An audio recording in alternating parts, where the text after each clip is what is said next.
Subscribe to Echo Tales for deeply emotional, romantic, and mature stories that echo through your heart. Don't forget to like, share, and comment to support meaningful storytelling. Maya never thought a single moment could shift the direction of her entire life. But that rainy Thursday afternoon, as thunder rolled outside her office window and emails poured in like an unstoppable tide, her phone buzzed, quietly, once, buried beneath a pile of neglected documents and a lukewarm cup of coffee. She didn't hear it. She was late for a meeting, mentally juggling deadlines and presentation slides, her world reduced to bullet points and polite smiles.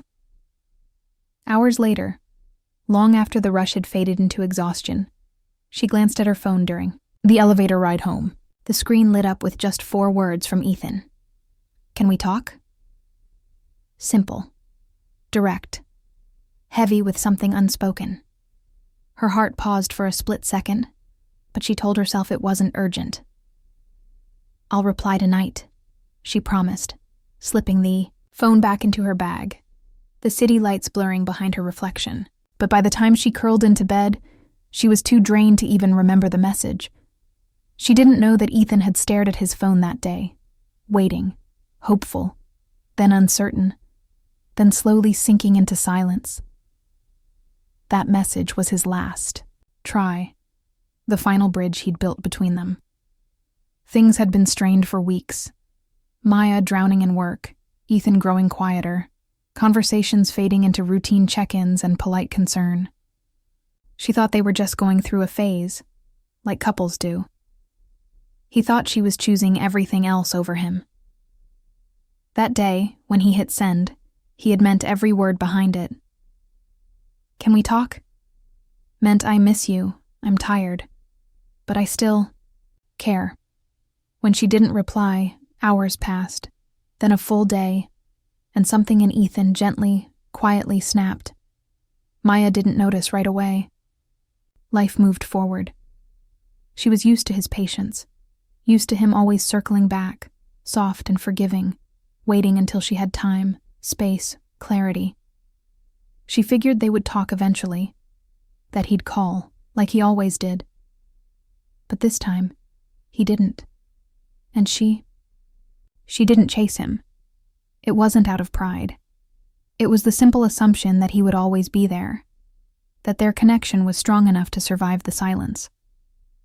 She didn't think a single unanswered message could undo years of memories, shared laughter, sleepy weekend mornings, and late-night conversations about dreams they never admitted to anyone else.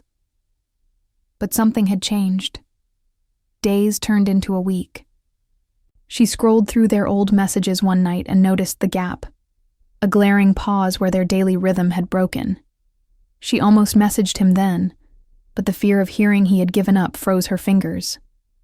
"He's probably just busy," she told herself. "He'll reach out." Still, a small unease had taken root in her chest. Because deep down, she knew. She had felt the shift. In ignoring his message, in choosing to respond later, she had unknowingly told him everything he feared. "You're not my priority," and now, the silence was louder than ever. She had no idea what that message had meant to him. No clue that it had been his last piece of hope. That maybe, just maybe, he had been willing to fight if she had only replied, but she didn't, and the moment passed. What she thought was just a small mistake, just a delayed response, had already started changing everything, and she wouldn't realize how much. Until it was too late. 3 weeks passed like smoke slipping through fingers. Quick, quiet, and untraceable. Maya stayed busy, or at least that's what she told herself. Her days were a blur of office noise, calendar alerts, and coffee cups she barely finished. But beneath the surface, something had shifted. The silence between her and Ethan wasn't just distance anymore. It had become a wall. One she didn't quite know how to climb or break through. She hadn't heard from him since that unanswered message, and while she pretended it was fine, pretending was starting to hurt. Still, she pushed it down. Focus on work. Focus on anything else. Until one evening, alone on her couch, scrolling mindlessly through Instagram stories, it happened. A flash of color, a laugh, a familiar face. She tapped back, her thumb freezing midair. Her heart stuttered. There he was. Ethan. Not a tagged photo or a posed selfie, just a candid moment caught in the background of her friend Lena's story. He was standing by a window at a small cafe downtown. Sunlight brushed across his face, and beside him stood a woman. Soft curls, a denim jacket, a gentle smile. Her hand rested lightly on Ethan's shoulder. The moment didn't scream romance, but it whispered intimacy. Something unspoken passed between them, even through the screen. Maya stared at the image, unsure of what she was feeling. It wasn't jealousy, not exactly. It was more like a slow, painful unraveling. She zoomed in, as if that could give her answers. Who was the girl? When was this taken? Why did it feel like Ethan had moved on, while she was still standing in the ruins of something she didn't realize had fallen apart? She didn't cry. Not yet. But her chest tightened with something sharp. She exited the app and tossed her phone aside, but the image stayed burned into her mind. The warmth in his eyes, the ease in his posture. He looked like someone who had finally stopped waiting. That night, sleep refused to come. She tossed between memories and what-ifs. She remembered how Ethan used to look at her, not just lovingly, but patiently, like he saw pieces of her she hadn't yet discovered herself. And now, someone else was standing in that space, holding the version of him Maya had let slip away. She kept replaying it, his message, her silence, the missed window that now felt like a locked door. Was it really that one message? She asked herself. Was that the turning point? The worst part was she didn't even have the right to feel this broken. They weren't officially anything. They hadn't put a name on what they were. But that's the thing about love. It doesn't wait for definitions. It just is. And now, it wasn't. The next morning, she tried to shake it off. Told herself it was just a coincidence. That maybe the woman was just a friend. But even if she wasn't, what could Maya say now? She had disappeared when he needed clarity. She had ignored the one message that might have kept the thread between them intact. Still, something inside her refused to let go. Not yet. Not when her heart still beat faster at the memory of his laugh. Not when her skin still remembered the feel of his fingertips brushing against hers. Maybe he had moved on. Maybe she was just now realizing what she had lost. But what if, just maybe, it wasn't too late? That question lingered like a whisper in the back of her mind, and she knew then. She had to find out. The photo haunted her. Maya tried to go back to normal, but every time she closed her eyes, she saw Ethan smiling next to her. The mystery woman with soft curls, and a presence Maya could feel even through a screen. The image had cracked something, inside her. All the little moments she had ignored, the feelings she had buried, the silence she had chosen. They came rushing back like waves against a fragile shore. It was no longer just guilt. It was realization. She had loved him. Maybe not perfectly, maybe not loudly, but deeply. And she had been too blind, too distracted to say it when it mattered. That night, with the city glowing dimly through her bedroom window and her heart pounding louder than ever, she opened her phone, pulled up their old message thread and stared. The last message still sat there. Can we talk? So simple. So full of meaning. And beneath it, nothing. No reply. Just the empty space where her words should have been. She typed and deleted at least 10 versions of a message, her hands shaking as if her heart had finally woken up after sleeping too long. One version was apologetic. One was casual. Another tried to play it cool. But none of them felt honest. Finally, without overthinking, she wrote, "I think I made a mistake. I should have answered you that day. I miss you, Ethan." Her thumb hovered over the send button. Her breath caught. And then, tap. Sent. The second it went out, her stomach twisted. It was out there now. Raw, vulnerable, unpolished. No clever words, no safety net. Just her truth. She watched her phone like it was holding her future. A minute passed, then 5, an hour. Nothing. She put it down but couldn't stop checking. Her mind went wild with stories. Maybe he was asleep. Maybe he had already deleted her number. Maybe he was sitting next to that other woman, reading her message and laughing at how late she was. Morning came, and with it, still silence. No reply. No typing bubble. Just a cold, digital reminder that some things, once broken, might not heal. But then, nearly 2 days later, a soft buzz. One message. "I waited for you, for a long time, but you never came." Her heart sank. It wasn't angry. It wasn't dramatic. But it hurt. Because in those words was everything he had felt. His patience, his disappointment, and his final decision. She read it over and over. It felt like a door gently closing. Not slammed, but slowly, with no intention of opening again. She wanted to scream. She wanted to explain how she hadn't meant to hurt him, that she thought they had more time, that she was scared. But now, none of that mattered. He had already waited too long. Her silence had spoken louder than any love she hadn't said, out loud. And yet, there was something about the message that didn't sit like an ending. He replied. He didn't have to. He could have ignored her, blocked her, erased her name from his life the way she had accidentally erased his trust. But he answered. Which meant maybe a part of him still cared. Maybe he wasn't done. Not completely.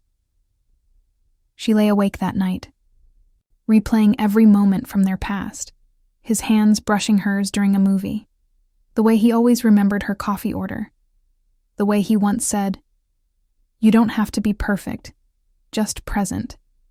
And she hadn't been. But maybe, now, she could be. Maybe there was still a chance. Even if it was small, even if it hurt. She had said her truth. Now she had to live with it, and hope it wasn't too late to change what came next. Days passed, but the silence stayed. Maya kept checking her phone like a habit she couldn't break, reading Ethan's reply over and over. "I waited for you, for a long time, but you never came." The words stung in a quiet, deep way, like a paper cut on the heart. She had no idea how much he'd needed her until now. It wasn't just about a missed message anymore. It was about all the times she hadn't shown up emotionally. All the small moments she'd let pass thinking love could wait. But love doesn't always wait. And regret doesn't ask permission. Everywhere she went, reminders of Ethan followed. His favorite bookstore on the corner, the quiet cafe they once spent an entire Sunday in, laughing about nothing. Every memory was now painted in soft shades of what if. What if she had answered him that night? What if she had made time, just once, to choose them over everything else? Then, as if the universe couldn't resist irony, it happened. She saw him. Real, present, unmistakably Ethan. It was a random Wednesday afternoon when she ducked into a small bookstore for a moment of escape. The bell above the door chimed, and as she turned the corner toward the fiction section, her heart stopped. He was there. Standing by the classics shelf, flipping through a worn paperback with the same quiet focus she remembered so well. For a second she froze, heart hammering, hands trembling. She could have left. could have slipped out before he noticed, but some invisible thread pulled her forward. As if he sensed her presence, he looked up. Their eyes locked, and time slowed. No anger, no drama, just a strange, heavy stillness. "Hey," he said softly, voice just like she remembered. Warm, calm, a little tired. "I didn't expect to see you," she whispered, swallowing the knot in her throat. He smiled, faint but real. "I never stopped hoping I might." That line cracked her open. They didn't dive into emotions or bring up the message right away. Instead, they wandered through the aisles, talking about books, how the city felt louder lately, how everything had changed, and nothing had all at once. The conversation was easy, but beneath every word was tension, a history unresolved. When they finally stepped outside, dusk had fallen, and the streetlights were beginning to glow.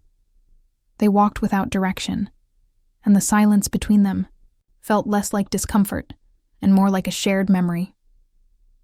Then Maya couldn't hold it in any longer. "Was she important?" she asked, her voice careful but honest. He stopped walking. "She was kind," he said after a moment. "But it wasn't you." Maya looked down, her breath shaky. "I was afraid," she admitted, "of getting it wrong, of being too much, of ruining something that felt too good." "You didn't ruin it," he said gently. "You just disappeared when I needed you close." That truth cut deep. And yet, his tone held no bitterness, only sadness, only truth. They stood there, surrounded by the hum of traffic and the soft hum of regret. She wanted to say more, but her throat felt too tight. Instead, she looked up at him, really looked, and whispered, "Do you think we're too late?" He didn't answer right away, just stared into her eyes like he was searching for the girl he used to know, and maybe, just maybe, seeing her again. Then he said quietly, "I don't know, but I'm still here, aren't I?" And in that moment, Maya knew. The past wasn't gone. It was still with them, still breathing, and maybe it wasn't finished yet.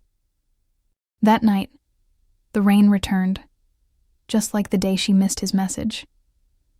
It wasn't a storm, just a steady, whispering drizzle that wrapped the city in softness. Maya stood by her window, watching the water trail down the glass like time slipping through her fingers.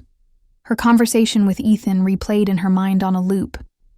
There had been no promises, no dramatic declarations, just honesty. Gentle. Raw. The kind that lingers longer than grand gestures. She could still hear his voice. "You just disappeared when I needed you close." And her own confession echoed, back, fragile and real. "I was afraid." But the line that haunted her most was his final one. "I don't know. But I'm still here, aren't I?" That wasn't forgiveness, not exactly. It wasn't an invitation either. It was a door half open, waiting. And now the question wasn't whether Ethan still felt something. It was whether she had the courage to step through that door, knowing she might get hurt. The next morning, her heart pulled her to a place she hadn't visited in months, the cafe where they used to meet. It was quiet, tucked between a flower shop and a vintage bookstore, with small fogged-up windows and the scent of cinnamon always in the air. She didn't even know if he'd come. She didn't ask. She just left him a message. "I'm here, if you want to talk." Then she waited. Every passing minute made her chest tighten. Her coffee grew cold. The rain outside thickened. And just as she was about to leave, thinking maybe she was, again, too late, the bell above the door rang. Ethan stepped inside, raindrops clinging to his jacket, his eyes searching. and finding her instantly. No smiles, no small talk. He just walked over and sat across from her like no time had passed, like he had always known she'd be there eventually. "I didn't expect you to come," she said softly. "I didn't know if I would," he admitted, then paused. "But I wanted to." The quiet between them was filled with everything they hadn't said, every moment they missed, every heartbeat they kept guarded. "I thought if I waited long enough, you'd come back," he continued, his fingers tracing the edge of his cup. "But after a while, I had to stop waiting for my own heart." She nodded, tears burning behind her eyes. "I don't expect you to wait anymore. I needed you to know that I never stopped caring. I just didn't know how to show it. Not then." "I know," he said. "And maybe that's the hardest part. Knowing we could have been more if we'd just gotten the timing right." Maya swallowed hard. "Do you still feel something?" Ethan looked at her for a long time. "I feel everything. Still. But I don't want to go back to what we were. I want something different now. Something real. Not half-built. Not held together by hope and excuses." She reached across the table, gently placing her hand over his. "Then let's start there. Honest. Present. No more running. No more silence." He turned his hand over, lacing his fingers with hers, just like he used to. Only this time, it meant something more. A quiet agreement. A fragile, hopeful beginning.